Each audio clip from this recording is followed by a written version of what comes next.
Noong Hulyo, nakilala po natin si Rezyl Mojares mula sa Merida, sa Leyte.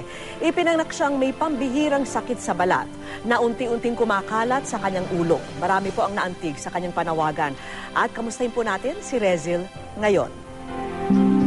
Gusto na ako nga sa akong kinabuhi nga na makatabang na ako nga tao nga mapirahan ko. Nga nawa na ang lihis akong naong. Ito ang panawagan ni Rezyl nang una namin siyang nakilala. Larawan ng dalagang puno ng lungkot at hiya. 6 na taon nang nakararaan nang unti-unting lumaylay at nangitim ang mga balat ng 20 taong gulang na si Rezyl. Unti-unti itong kumalat sa kanyang tenga, mukha at maging sa kanyang anit.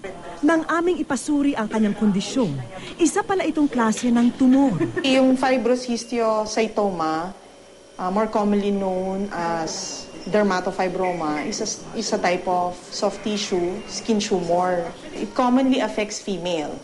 Dahil sa pambihirang sakit, isang grupo ng mga espesyalista ang binuo para sa kanyang operasyon. May pangamba man ng dalaga. Sumabak siya sa kanyang unang operasyon.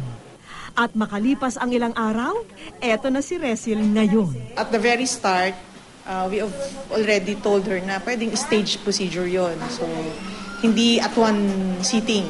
Dapat totally healed muna yung first surgery bago natin siya i-subject ulit to another surgery. Nalipay ko na napirahan na siya kay ang iyang naong dili na siya laiton sa mga tao. Dako dyan ang pagbago sa iyang hitsura kay nakuha gyud ang iyang mga kuan sa iyang lihi balat.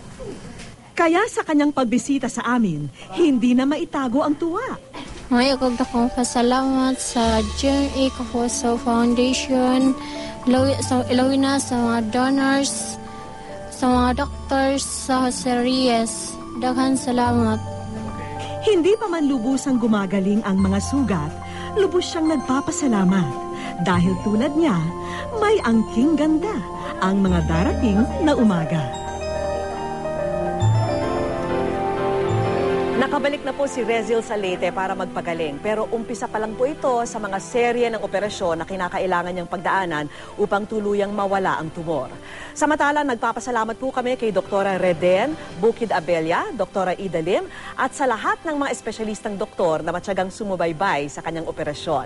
Sa mga nais pong magbigay tulong kay Rezyl Mojares, maaari po kayong magsadya sa tanggapan ng GMA Kapuso Foundation o magdeposito sa kanilang bank account o anumang sangay ng Cebuana Luwilier. Maaari ring mag-log on sa www.kapusofoundation.com.